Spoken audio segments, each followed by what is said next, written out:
ડભોલી વિસ્તારમાં ફાયર સ્ટેશનની પાછળ આવેલા મનીષ માર્કેટમાં રાત્રે 11 વાગ્યાની આસપાસ આગ ભભૂકી ઉઠી હતી. પતરાના શેડમાં બનાવેલા ગોડાઉનમાં લાગેલી આગ જોતજોતામાં વિકરાળ બનતા ફાયર વિભાગ દ્વારા મેજર કોલ કરવામાં આવ્યો હતો. બાદમાં 13 ફાયર સ્ટેશનની 19 જેટલી ગાડીઓ ઘટના સ્થળે બોલાવાઈ હતી. ફાયર વિભાગની ટીમ મહા મહેનતે રાતના 12 વાગ્યાની આસપાસ આગને કાબૂમાં લીધી હતી. સુરતના ડભોલી વિસ્તારમાં ફાયર સ્ટેશનની પાછળ જ આવેલા મનીષ માર્કેટમાં પતરાના શેડમાં અંદાજે 20 જેટલા ગોડાઉન બનાવી દેવામાં આવ્યા હતા. આ ગોડાઉનમાં ઓનલાઈન વેપાર કરતી અલગ અલગ કંપનીનો માલ રાખવામાં આવ્યો હતો.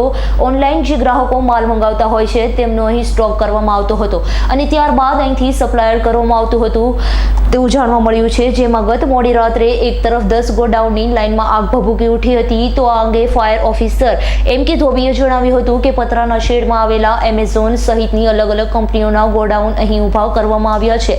તેમજ એક બેકારીનો મોટો ભાગ પણ અહીં જડાઈ રહ્યો છે. આગ ખૂબ જ વધુ હોવાથી મેજર કોલ જાહેર કરી દેવામાં આવ્યો હતો. લગભગ 13 ફાયર સ્ટેશનની 19 જેટલી ગાડીઓ ઘટના સ્થળ પર બોલાવવામાં આવી હતી. ચારે તરફથી આગ ઉપર કાબુ મેળવવા માટે પાણીનો મારો ચલાવવામાં આવ્યો હતો. રાતના 2 વાગ્યાની આસપાસ આગને સંપૂર્ણ કાબૂમાં લાવવામાં આવી હતી. હાલ આગ લાગવાનું કારણ હજી જાણવા મળ્યું નથી, પરંતુ સમગ્ર ઘટનામાં કોઈ પણ પ્રકારની જાનહાનિ થઈ નથી. શું ઘટના બની હતી કઈ હતી? મારું નામ રમેશ સેલર છે. કતારગામ ફાયર સ્ટેશન ખાતે ફાયર ઓફિસર તરીકે ફરજ બજાવું છું. ગઈકાલે રાતે 11 વાગે અમારા ફાયર કંટ્રોલમાંથી મેસેજ મળેલો હતો કે બેકરીની પછાડી મનીષા માર્કેટ પાસે કંઈ આગ લાગેલી છે. એટલે ઘટના સ્થળે જઈને જોતા શરૂઆતમાં 3 ફાયર સ્ટેશનને કોલ આપેલો હતો. ઘટના સ્થળે જઈને આગ થોડીક વધારે વિકરાળ સ્વરૂપમાંથી તો બીજા ફાયર સ્ટેશનથી ગાડી બોલાવવામાં આવી હતી. અત્યારે કઈ પ્રકારની પરિસ્થિતિ?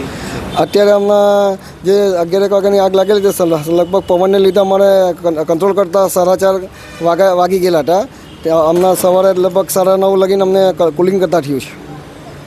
અત્યારે આગ કાબૂમાં થાય? ટોટલી કાબૂમાં છે અને કન્ટિન્યુ આપણે એ છે કુલિંગ છે. કેટલું નુકસાન થયું છે? નુકસાનમાં તો હવે કોઈ માલિકો તો મહિલા નથી. અમને માલિકો કોઈ વસ્તુ લખાયું નથી નુકસાન માટે. Bureau report SA news Surat. અમારી તમામ માહિતીથી અપડેટ રહેવા માટે જોડાયેલા રહો S9 ન્યૂઝ સાથે.